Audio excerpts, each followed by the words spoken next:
Welcome to Trauma Talks with Krystal Boothe, the podcast for people who have tried everything to heal their trauma and want real solutions so that they can get on with their lives. Whether you are in the healing arts or in need of healing, this podcast is for you.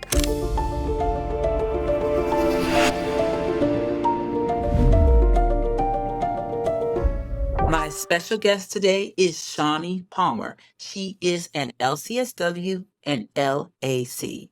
Miss Palmer's story started after working in healthcare for many years.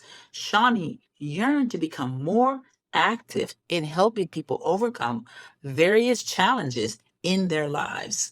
As a result, she launched her private mental health practice in 2017 called Alpine Empowerment Agency, both as a tribute to what she works with her clients towards self-empowerment. Her beloved late grandfather. So this was all for her beloved great grandfather or grandmother, excuse me. Shawnee is licensed in Illinois, Missouri, Colorado, and North Carolina. She operates a virtual and in-person practice in North Carolina and a virtual practice in Missouri, along with 3 clinicians who see clients at all ages. Shawnee specializes in the area of substance abuse, depression, anxiety, PTSD, trauma, anger, and low self-esteem, and is also adept at working with patients who are grieving a loved one or finding it difficult to adjust to sudden life changes. Having worked with mental health for over 10 years, Shawnee has served as a speaker on topics ranging from forgiving or releasing emotional distress, following trauma, and she's also authored 2 books, Shifting Your Mindset, A Guide to Overcome Depression, Anxiety, Trauma in October of 2020, and Free from Captivity, a memoir on generational curse breakers in September of 2023. In her book, she shares stories from her experience as a mental health therapist, a reader to help readers overcome their life obstacles ranging from unhealthy relationships to abandonment issues. A dedicated mother to a son, Shawnee enjoys fulfilling many diverse roles in life beyond her practice and professional pursuits. Welcome, Shawnee. Welcome to the show. I'm so happy that we're here. We finally made it. Yeah. Yes, thank you so much for having me. I am so excited for today, and thank you so much for inviting me on. I appreciate it. Thank you, thank you, thank you for coming on to Trauma Talk, Shawnee. I'm so excited again for this topic that we're having today. So, how about we jump right in? Okay, so I just want to say something about trauma. Trauma affects millions of people worldwide. Okay, and its effects can be profound and life lasting, whether it stems from childhood experiences, combating loss, or other life altering events. Trauma can leave individuals feeling isolated, overwhelmed, disconnected from themselves and others. So I just wanted to start out this conversation, Shawnee, what some common talking about some common misconceptions. I really want to trauma talks. This is really one of the hot topics that we discussed. What are some common misconceptions about trauma and its effects on social connection and self care? Yeah. There's so many different aspects of misconceptions when it comes to trauma. A lot of people are operating out of a state of trauma and don't realize it. So a lot of people minimize trauma, especially their life experiences, because they think that there needs to be something super significant that causes trauma in their lives. And they don't realize that your response to trauma is just based off of how it's impacted you throughout the years, not just suddenly in the moment. And then there's just a lot of other layers and components to it all. But trauma is one of those things where it can be a lifelong process for navigating through it. And it's not one of those things that you can easily get through. Trauma is one of those things where it doesn't show up right away as far as the behaviors, your emotions, and how you outwardly are towards individuals. It can progress over time when it's not addressed up front. And it progresses in it can progress in a way where it really interferes all areas of your life. So trauma you happen, for example, someone gets into a car accident, that's a major trauma. But a lot of people don't realize that you won't only be affected when you're on the road, but you can be affected when you're sleeping. You can be affected when you're just in cars with other people. It can show up in your relationships with individuals, the relationship that you have with yourself, because Mm-hmm. in the event that you made a mistake and Mm-hmm. caused that car accident, now there's this self-criticism that you'll have about yourself, and then it can tear you down and it can spill over in other areas of life. So that's one of those misconceptions about trauma. Wow, wow. So it sounds like what's happening is people are minimizing it, and then they're not even seeing it when it shows back up, or it's triggered, or something is manifesting in their life that is a result of trauma. Wow, that's pretty interesting. Wow. And so why do you think this is happening, Shawnee? I think we live in a world where there are so many different components to how we have to live that a lot of us Yeah. just do not have the time. A lot of people are working, taking care of families. They're trying Mhm. to, you know, communities. We have all of these important roles that we have to play. And a lot of people don't realize that the most important role that you have to play is what you do behind closed doors by yourself in those most intimate times. And if you don't take time to do that, then you're not going to really be able to show up in all those areas. And we definitely need to be more aware of, what we do for ourselves so that we can be better Mhm. stewards of the roles that we play. Shawnee, that is a great point. I mean, we focus on the fact that what we need to how we need to show up in the world, how we need to show up for others, but we neglect the fact that what happens when you're at home alone, and how do you feel when you're at home alone when no one is around, when it's time for you to go to bed at night, when it's time for you to have to eat with your family. What life experiences are you having then? We focus all on the life experiences we have outside of the home, but neglect the life experiences we have inside our homes. That is so deep. Wow, wow. I'm so thankful for what you're saying right now, because that's, to me, that's connection with ourselves. Mhm. You know what I mean? And then, of course, moving from that connection with ourselves, we're moving into the connection that we're having with our intimate loved ones that live with us, or things like that. So, in our life experiences, our daily life experiences at home are very important. So, how does trauma impact our ability to connect with others? Do you know how it's impacting that, and why the social support is so essential in the healing process? Yes. Trauma impacts that because sometimes trauma can give you a new narrative about who you are and who the world is. And it can be a very false Mhm. if you don't have the education, if you don't have people around you that's going to help work through that trauma with you. As I said earlier, with there being so many different roles that we play, and we often don't even consider taking time out to reflect on how something impacted us. So now we're having all of this dialogue internally, but we don't realize that if it's trauma that haven't been addressed, it could be the trauma speaking Mhm. for you instead of things being reality. So then it causes this disconnection. It drives this wedge between people, and Mm. individuals tend to step into a state of isolation because of what the Okay. trauma is telling them about themselves and about the world. So if there's an incident that took place so for example, we'll use the car accident again. If a person Yeah. is in their typical route to work, and then all of a Mhm. sudden something shifts, and so somebody on the side of the road, maybe they weren't being cautious, they were on their phone while driving or doing something else. Now Mhm. that can creep in and cause an issue with trust of people. So Mhm. then if person is willing to put their lives in danger, and also the lives of other people being on the road, because that happens a lot, then a Mhm. person look at other people and say, wow, well, if that person that was a stranger could do that to me, what could somebody who's close to me do? And this That's is right. trauma talks to you. It tells you, Yes. oh, we have to look at life differently now because we weren't cautious on that road.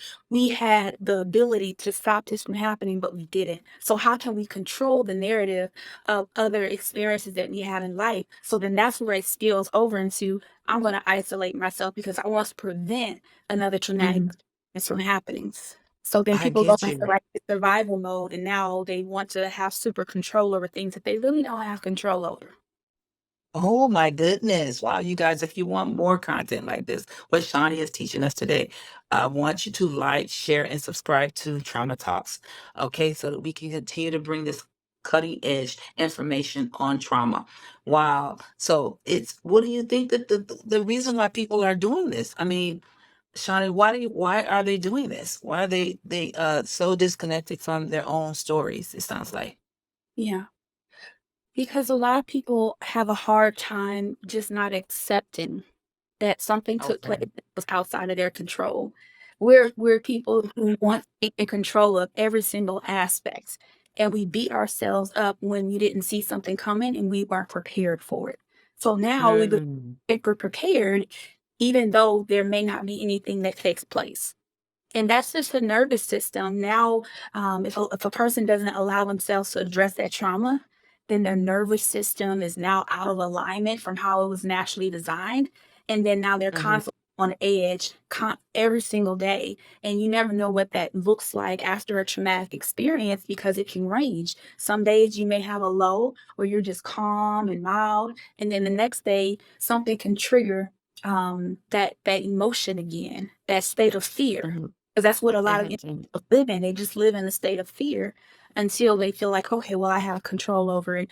And then that's when unhealthy habits come about.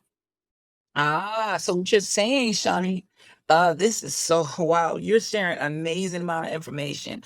So it's like what you're saying to me is that as soon as this incident happened, this traumatic incident happens, the person is then now going about on a journey or some sort of road to try to get back control of their lives in some way. So they're trying to like, okay, they're trying to create a new control plan because they're like the last one threw me off, so I still didn't avoid this happening to me, so what am I going to do to make sure that this never ever ever happens to me, that no one ever ever does this to me or that to me or whatever.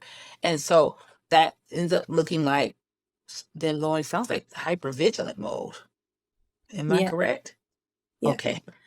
So the person's going into hypervigilant mode at this point, and then what do we do? How do we handle this? If we're dealing yeah, with someone who's now they're dealing with trauma, and now on top of dealing with trauma, they're dealing with now these maladaptive coping methods that they come up with. mhm, yeah. I always assessed for safety with individuals because Okay. the environment that they're in, the people that they're around, the activities that they engage in on a routine basis is Mhm. going to help make or break their progress. So, Okay. for example, they're living in an unhealthy environment and they're constantly dealing with conflict on a day to day basis. Interventions aren't going to be effective because now we're dealing with one thing, but then there's a priority issue that needs to be addressed as well.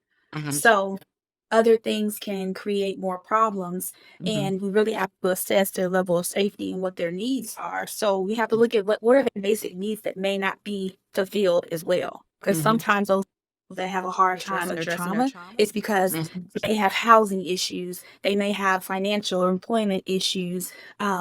They just don't have those basic needs met. And so we have to be able to assess that piece as clinicians, but even for those individuals who are navigating through traumas now, there's a safety plan that you can put in place for yourself. If a person has issues with sleeping, or if they have Mhm. physical health issues, those things may need to be addressed first because it just depends on what the body is going through and just how it responded to whatever that trauma is. But it's so necessary that we understand what those individual strengths are and start to build off of them. So it sounds like correct me if I'm wrong, Shawnee. It sounds like that we need to create a detailed plan for them, individual detailed plan for this particular person, because just really each person is different, and it sounds like you really just like if this is happening and that's happening and this is happening and that happening. So we really don't know specifically what is going to be happening to each person because each person's response to trauma is different. So it sounds like the first step would be to assess the needs of that individual and create a detailed assessment or detailed plan to work with that individual on how the trauma is responding, how they're responding to the trauma, I guess you could say. Is that Yes, absolutely. something we need to do? Okay. Yeah. And so then continue now, because you were getting into some good stuff. I just wanted to make sure I kept up with you here. So, okay, so we're in the midst of this at this point, the person is in the midst of a very dark part of their life. Okay. Huge. Maybe they feel like there's no hope. What does the research show that how social supports play a role in helping people in the self-care? Yes. So the social support is very important because people need to feel like they can trust people and that they have people there to emotionally support them.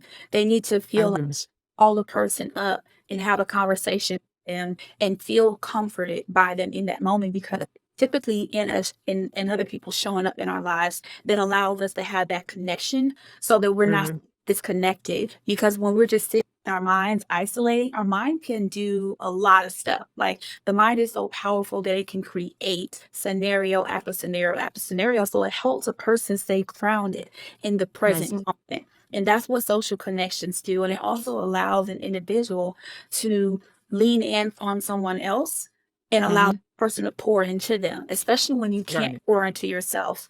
It allows Okay. that flow to take place because we need people. Mhm. You know, no matter how bad some people may be in this world, we do need people. That's why we're all here Yeah. together. Humans need humans. And we know that Yeah. research shows that when you don't have people, you start to deteriorate because it's a Yeah.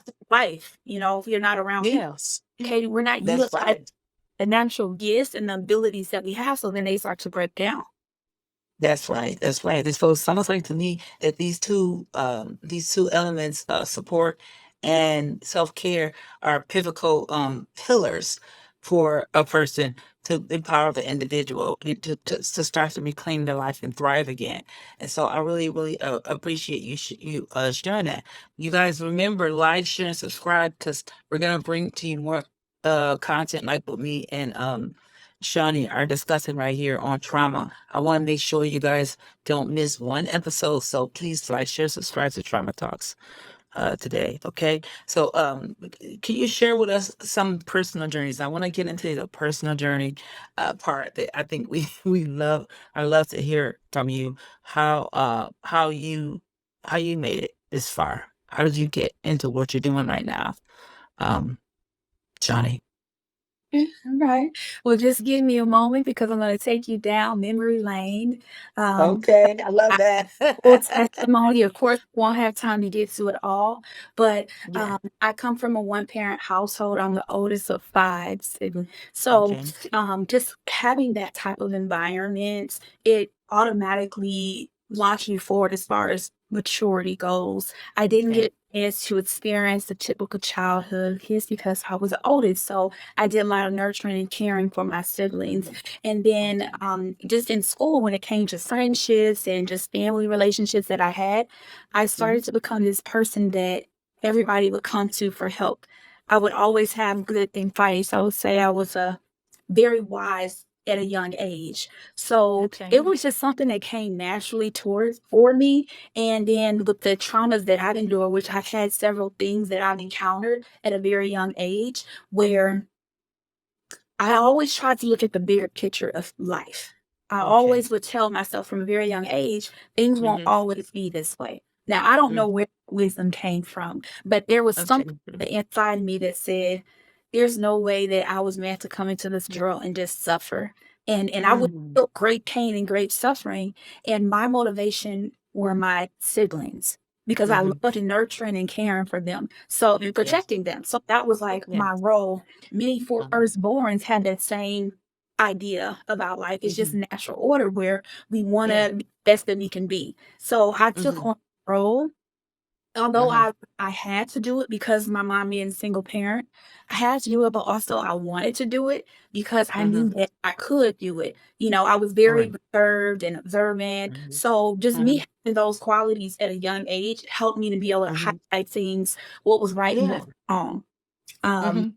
I was just naturally one of those kids where I saw people doing wrong and I knew the outcome of what it would be. So I was like, I would not try any of that. It was just not necessary. But the biggest thing that I would want to share with individuals today is that when I was 12 years old, that's when I crept into depression at a very young age. Really? Yeah. Wow. Why was that? Yes. So there was a lot of things transpiring in my life. One thing that took place is that was around the time that I experienced abandonment full blown for the first Mhm. time with my father relocating out of state. And just all of a sudden, me and my sister did not hear from him for months until we found out where he Mhm. was at. But he was an important part of my life because we spent a lot of time with him. And for him to just leave and not communicate with anyone, that did something on the inside of me.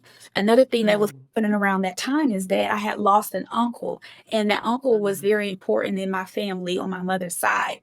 He was the Mhm. uncle that was fun, loving, always around, and Okay. we had a lot of Wow. fun with him. So he passed away from a car accident, and he was very young. Mhm. So that happened, and then his children at that time, I believe there were four because he had just, I think, after he passed away, um, the mother of his children was pregnant, I think, with his fourth child. So those Yeah. children came to live in our household. At this time, there were Mhm. four of my mom's kids, and then the other kids that came to live in. Mind you, I'm the oldest still, so I had to take in being the caregiver for those individuals as well. And I was 12, and that was a lot. That was heavy for me because at Yeah, this time that's I'm heavy. grieving the loss of my dad, him banning us, Mhm. and then also the uncle passing away, who I love very dearly, very close to him. Yes. And Yes. then, coming from the family that I come from, they really didn't pay attention too much to us children and what we were going through with grieving because they were grieving their brother, and Yeah. it's just like nobody paid attention. And I also grew up in a family where alcoholism is a very big issue on both my mother and father's side of the family. So all of Okay. these components have happened before I got to this age of 12 and a lot Yeah. of domestic violence in my household growing up. So all of this, Oh, wow. all of that stuff happening up until It's a now, lot, Shawnee. it's Mhm. a lot. Yes. And I just crept into this depression where I did not share it with anybody. So no one knew that I was going through this, but I kept to myself and tried to show up, put a mask on, still be a Mhm. student. I was still an honor roll student. I performed very well in school. That was my outlet. Like Uh-huh. that's where I had control. That's why I mentioned Okay. earlier, it won't be trauma. You want Mhm. to try to control something. Yeah, That's the something. area that I was able to control. And the Mhm. depression hit me very hard to the point where Mhm. that's when suicidal thoughts started to creep up in my mind. Oh, wow. Yeah, yeah. Honey, that's wow. And so was there anyone in your life that you could talk to or support you during this very traumatic season? So there wasn't anybody because there was no one that I could trust. That by this age, if I had any problems, I would go to individuals, and then the result was, well, in my mind, I told myself I can't trust anyone. So I have to Mm. deal with this on my Why own. did you say that to yourself? Why did you say that? Because there have been things that happened before in my life where I did Okay. share with parents about Mhm. situations and there was Mhm. nothing done about it. So in my mind at that Okay. age, I can't tell anybody anything because what are they going to do? They're not going to protect me, so I have to protect myself. Okay. Yeah, yeah. So Wow, wow, well that wow. that Wow. happened and then So um you had to control it in school, and then you yeah, had to protect yourself by keeping it what your needs are or what was going on with you to yourself. yes. Yep. And my outlet was music, not just school, but music. I love to listen to music. That's Okay, why my love wow. for classical music started to happen because it was, Really? Okay. yeah, I started loving I was in a band, at some point after that, and Mhm, mhm, but I just started to love music and all forms of music. I would have my radio playing always when I was in my room, and especially when I mhm. went to sleep. That's why I would listen to my classical music just to get through the night.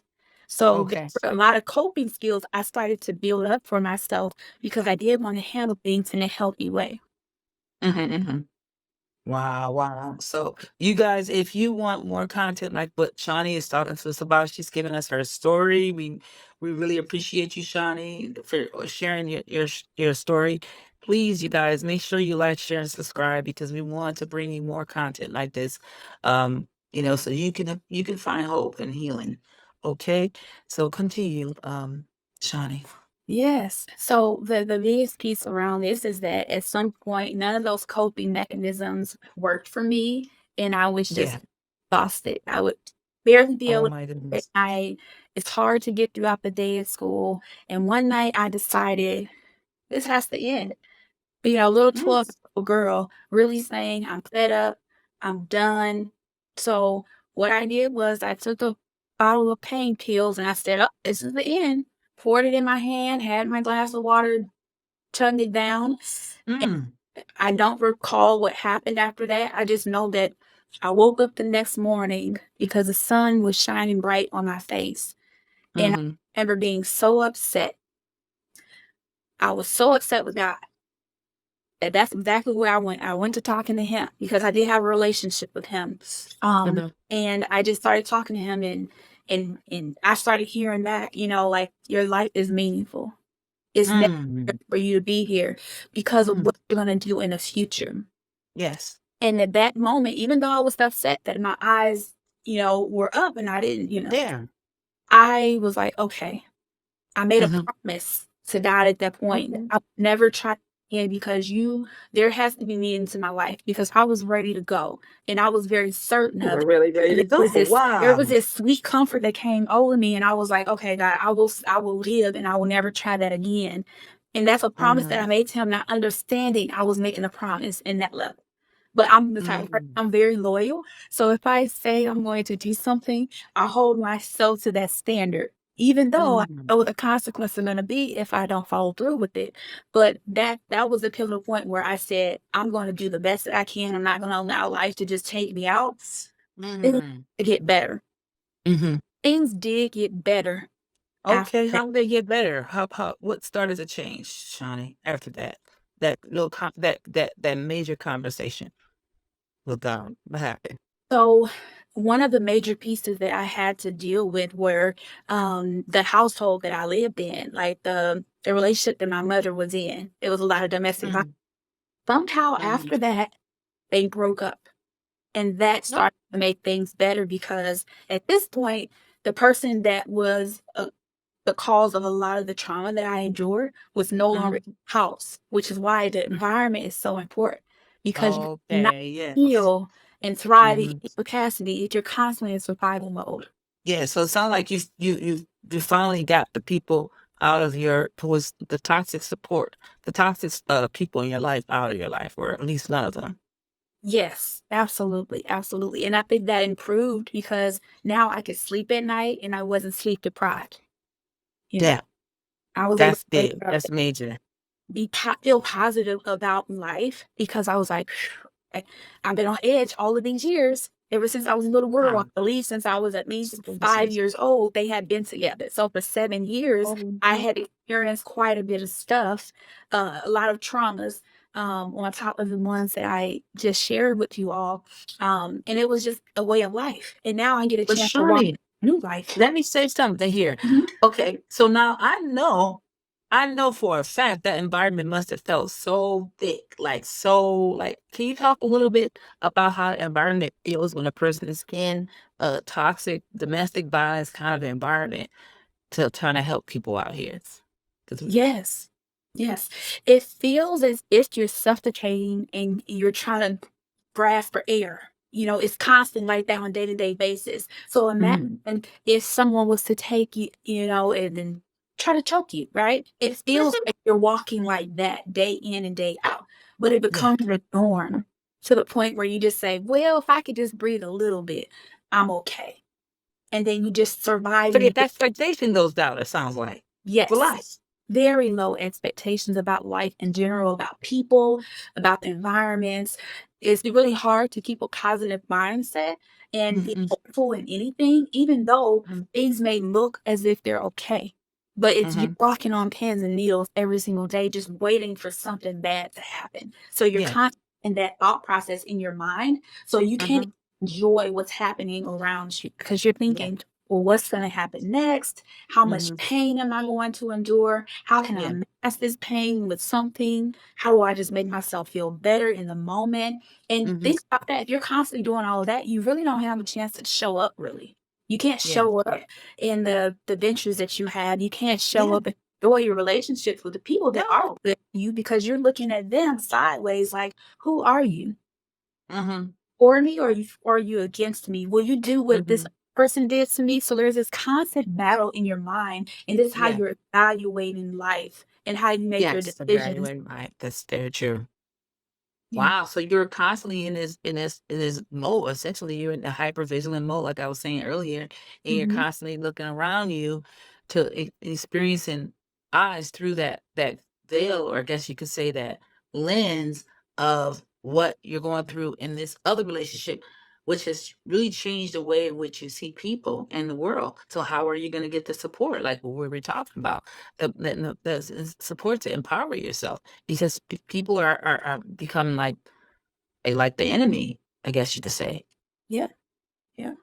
Absolutely, absolutely, and even if they're not doing anything intentionally, the thought process Mhm, is they're trying to harm me, and then now you're in a state of, okay, taking everything personal, feeling offended mhm, about everything, when the reality is humans are humans. We're gonna disappoint each other, we're gonna make mistakes, but it's all about how do you handle that in the moment. If somebody's telling, mhm, "Oh, you made me uncomfortable," give them a mhm, chance to be able to respond to you, but when you're in a state of trauma, you don't give people a chance. You go into cutting people off, isolating yourself, possibly even gossiping and sharing misinformation to other people about this person just because of mhm. Whoa, whoa. That is the absolute truth, what you just said. That's exactly what happens. Wow. So whether it's through friends, family support, or therapy connection or others, what empathize who empathizes with experiences can offer validation and support. So what can a person do? How can they support someone who's stuck in this little, it sounds like they're in a little bit perpetual cycle here at this Mhm. point. Like they experienced this thing. Now they're literally changed. What do you think? How can they offer support or a sense of belonging to get bring this person back in? Because this story is honestly making me want to cry right now. This is really tough story that you went through. How do you help someone like that? Yeah. I think first and foremost, people just have to be willing to show up and say, I'm here and offer the support and not Mhm. force the support. Because a lot of Mhm. people don't realize that you have to like build rapport with that person all over again, even if you've been knowing them all your life. You have to build that rapport so you can get to know where they're at mentally and emotionally at the time. So showing Mhm. up, just actively listening, but also just thinking about some of the things that that person does really well and seeing how you can go up Mhm. do those things with them. So, for example, if a person Mhm. loves to skate, that may be where you Mhm. offer to go and skate with them, even though you really dislike skating or you cannot skate. Just find ways to show up and support them to help get So them out of connect with them. the state. Mhm. To Yeah. find ways to connect with that person. Wow. And Yes. show empathy. Wow. Wow. So let sharing your story in a safe place can be incredibly cathartic for people and can help them break the cycle of shame and secrecy that's often accompanies trauma. Okay. Are there any specific self-care practices that you can offer as well that particularly effective in helping a person with who has trauma survive or regain a sense of belonging and Mhm. connection again? Yes, yes. One thing I highly recommend for individuals, and I know not everyone enjoys doing this, but bear with me, journaling. Journaling is very therapeutic. Okay. A lot of understand that they're already talking to themselves, but a lot of that stuff is just making them talk around the situation, and writing it out on paper helps really push things out of the mind. Okay. It gives you that physical activity. And for Okay. those who don't like to Good write, one. I like to tell them to video record yourself or to audio record because Mhm, mhm, it's necessary that we hear what we're thinking consistently. So mhm, we don't really mhm, take mhm. delivery of it, and then what it helps you do is really process everything in the Right. moment. Another Yes. self-care practice is any physical exercise. Doing something Mhm. physical, because if you don't do something physical, your mind's gonna constantly be in a state of going to so many different places, it's Mhm. so many different things that aren't real that you miss out Mhm. on in the real things. And when you have new experiences, even after you Mhm. encountered something, at least you're able to replace that moment by moment, with something that's healthy Yes. and good for you. Um, Yeah. so we just have to get our bodies going. The mind is already Yeah. going, so let the body mimic mind. But Mhm. what it will Mhm. do, it'll cancel out just the negative effects that the body has to take in, because the body keeps track of everything that's going on in the Oh, mind. yes. Keep score. Yeah. That's definitely. Oh my goodness. That's so glad that you mentioned that. And the body is literally bringing up every sensitive thing that has happened to you. Mhm. And wow. Wow. So how can a survivor overcome this fully overcome, and what do you recommend, or what kind of treatment modalities do you use to help people start to, now that they're reconnecting to people, what can you offer them in therapy, and as you have the practice you have? Yes, yes. So, EMDR, eye movement desensitization and reprocessing, is one of those trauma modalities that I enjoy using, because Mhm. it is just one of those things that helps you to address the emotional disturbances behind the trauma. We know that we can't take away Mm. the activity in itself. We can't take away Mhm. from thinking about it, because we know that we're going to have those triggers. But what we do have control over is how it impacts us emotionally over time, because we want to desensitize those emotions. So that way, if we're experiencing out of, 1 through 10, and 10 being the highest emotion, we want to get it down Mhm. to 1 or 0. And what EMDR does is it allows us to connect the right and the left side of the brain at the same time while experiencing Mm. this emotion, and identifying where we feel this in our body, what's the most triggering memory from that experience that we had. So, for example, a person who got hit by a car, if the car was red, anything that they associate with the color red could be tied to the trauma that that individual endured. And every time they see the color red, so if they're walking in the grocery store and someone has red on, it can automatically trigger a response, such as fear. Sudden fear hitting them, and they may feel it in their tummy. They may feel back pain. It just depends on wherever that trauma is housed itself in the body. So you have to Mhm. start building up skills for that individual to navigate through the trigger before we can possibly dismantle and desensitize them from the trauma itself. Mhm. So, EMDR is just one of those modalities where it really allows you to focus in on rephrasing the narrative that goes through a person's mind, the negative Mhm. beliefs about themselves. So, for example, a person that's in a car, they may think, "Oh, me being in a car is I'm unsafe." So moving forward, they may think every time they're in a car, I'm unsafe. So that means that I cannot be in any car. I have to walk, I have to Mhm. take a bicycle, or I have to stay at home and minimize Mhm. my time being in the car. Mhm. So we look at utilizing EMDR to help them navigate through that negative belief, where they have more of a positive belief that's going to be more productive. So instead of them feeling unsafe being in a car, they may say, you know, I'm I'm safe going to these places in a car. At Mhm. least being able to Okay. get them to understand that this wasn't always a belief that they had until they got into the car accident. So that's one of the things that we work individuals through, with coming up with more of a positive belief, and shying away from that negative belief, because if that's the belief that Yeah, they changing the themselves beliefs. with, yeah, it's hurt. Boy, Shawnee, being able to help people change their belief systems, because your belief systems, whatever you believe, that's what your life is. I mean, I totally know exactly what you're talking about when it comes to being able to help them identify the negative belief systems that they're having. A lot of people do things like what I'm familiar with is that they'll make inner vows to themselves based on the trauma that they've gone through. So they'll decide something at the moment in which they experience trauma, like I'm never gonna love, or I'm never gonna let people in, or I'm never gonna, do this or never gonna do that.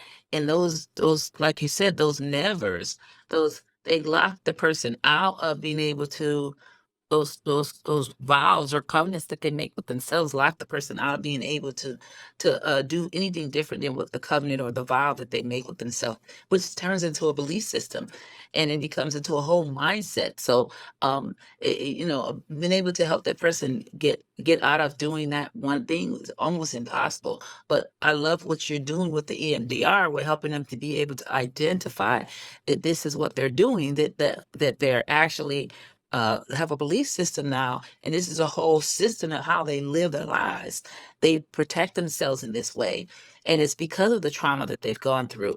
And so I really, really think that's profound and amazing how you're doing that, and how you're saying they're connecting with the body, they're connecting with the mind, the actual specific memory that they're connecting to, like the red car or whatever the most intense memory is.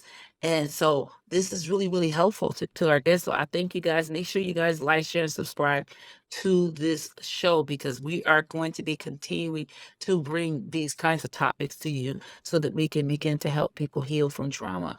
So what advice would you give someone who's currently struggling with this kind of trauma that you just spoke about, and they're feeling isolated and overwhelmed because they've locked themselves out of a life of being happy with other people and having connections, true loving connections? What would you suggest they do, Shawnee?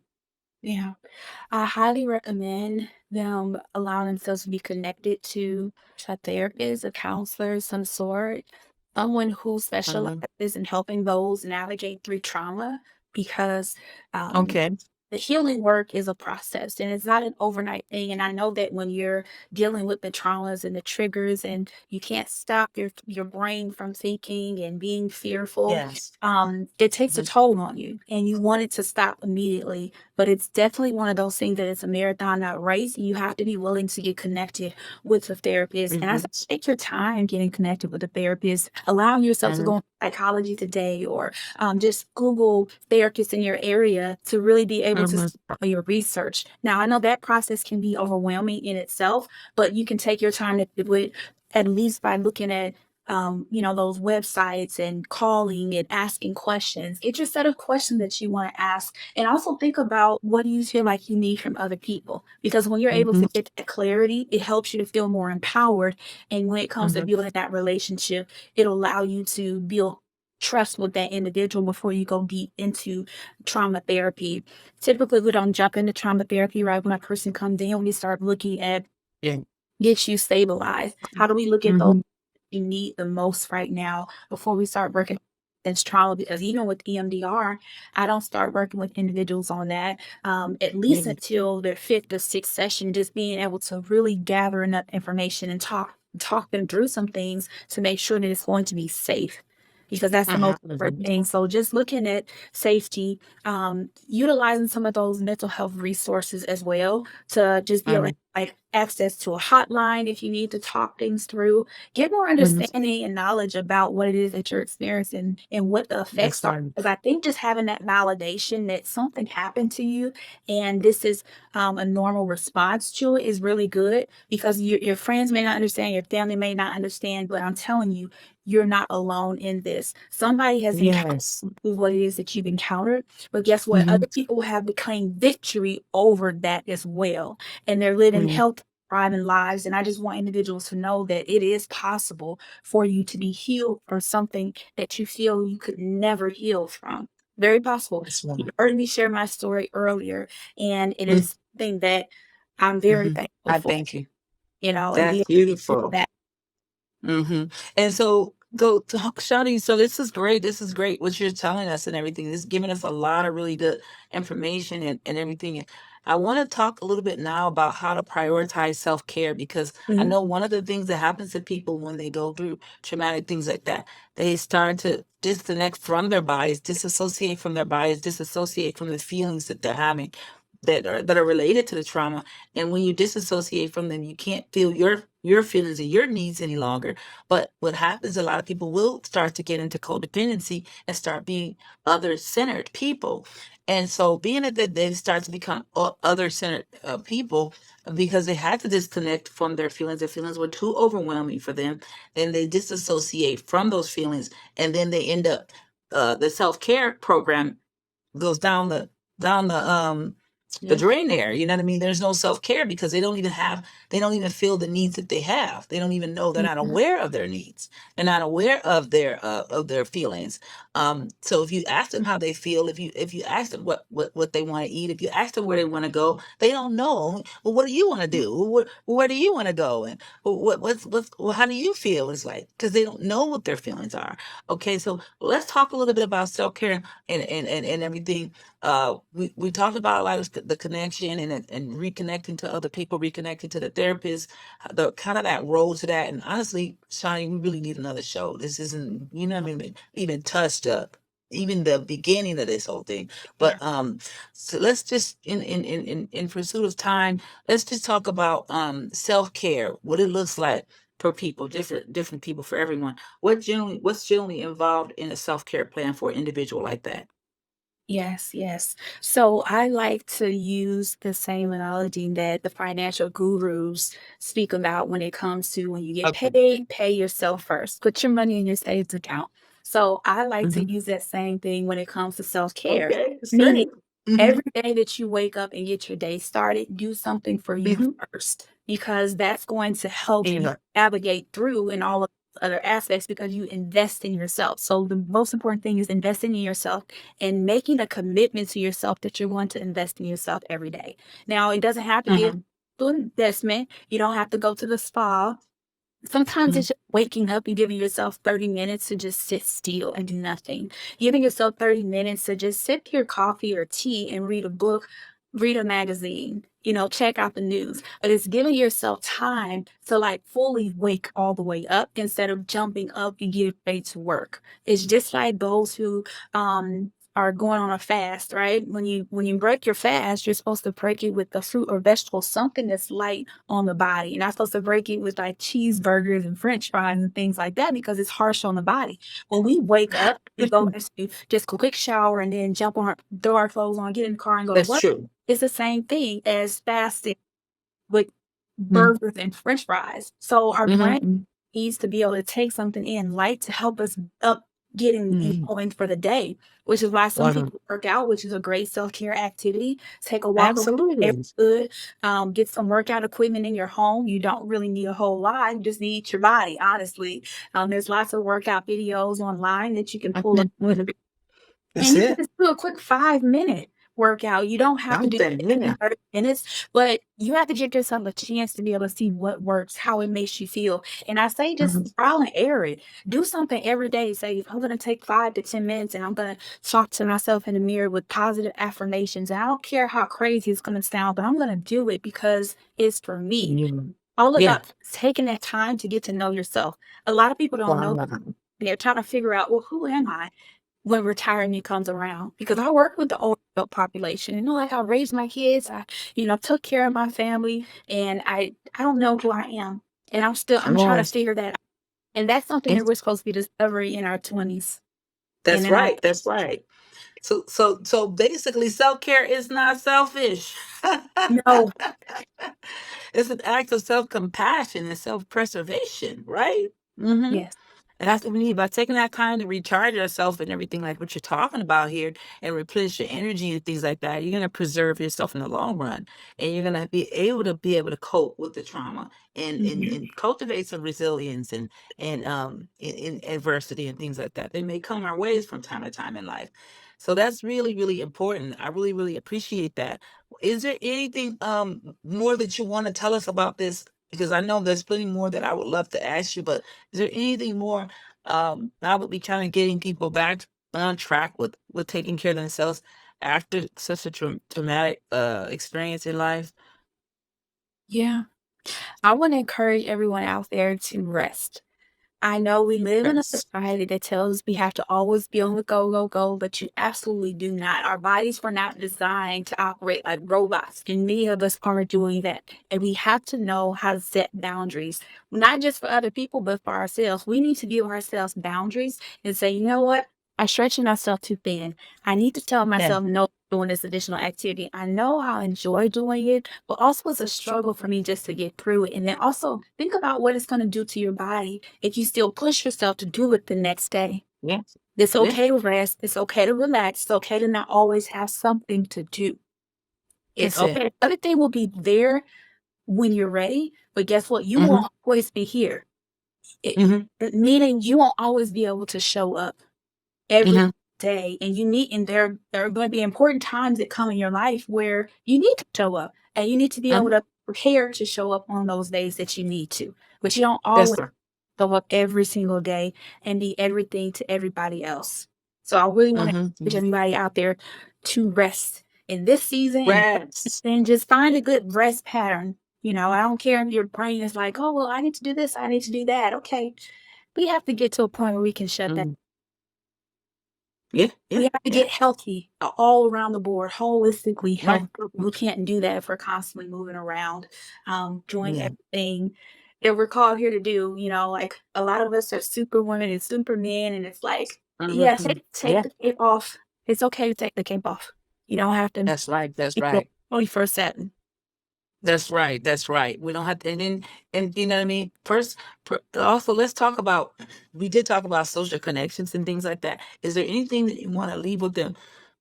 That's the self-care, which you just left with them. But the other pillar that we were discussing today, which is social connection. So social connection as one pillar, self-care is another pillar in trauma. And I think when it comes to social connection, humans beings, we're inherently social creatures and we're wired for connection and things like that and belonging. Yet trauma disrupts that connection. That's Mhm. the very thing that it does is leading the people to alienation because that's kind of what happened during COVID, you know what I mean? And mistrust. That was trauma, what we went through with COVID and things like that. So what did it do? It disrupted people's uh you know, sense of connection and things. So now that we're reaching towards the end of the show, I wanted to talk about how do we get back to some meaningful relationships and things like that, so that we can throw that lifeline out for some people who might have gone really, really far away because of COVID or because of childhood trauma or whatever it was that put them far away from others and disconnected from themselves and not taking care of themselves and neglecting themselves and all the things we did talking about so much today. Yes. I would encourage anyone out there to be okay and get comfortable with picking up the phone. We live in a society where everybody just wants to communicate through messaging, but I'm telling you, the social connection can Call me. connection without hearing each other's voices. It's just something as simple as hearing another person's voice and just That's actively right. listening them, piggybacking off of each other, different conversations. It's something beautiful and authentic about that. It doesn't matter I what you talk. love it. Start off something like talk about a place that you want to go on a vacation. Talk about a road trip. Talk about your favorite car, whatever it is. Just identify those things that you enjoy about life or you enjoy about yourself, and build a conversation off of that. But also get out of the house. You know, Mhm. just go into. There's so many different festivals. We're coming up on the summer soon, and Oh, there's thank so many goodness. festivals, Yes. and there's large crowds of people. So you don't have to talk to people, but I encourage you to just try to say hello, wave at a few people, even if it's an older adult or a kid. At least start making those Mhm. connections, even if it's just a smile, a head nod. Or how are you doing today? And then Yeah. go out the way and start getting yourself back into a groove of doing that. I say at least Yeah. once a month. We really have to start back living, and getting to a new Yes, we level do. of normalcy post COVID.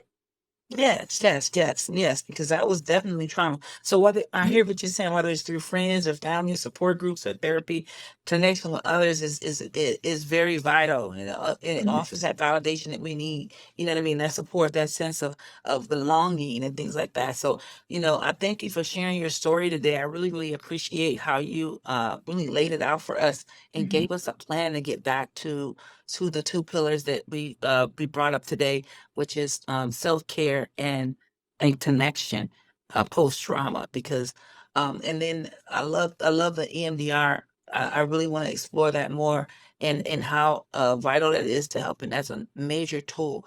Also want to point out you wrote some books as well, Mhm. and so what were the names of the books that you wrote? And before we hop off of our interview here today, what did you think that can help with the trauma?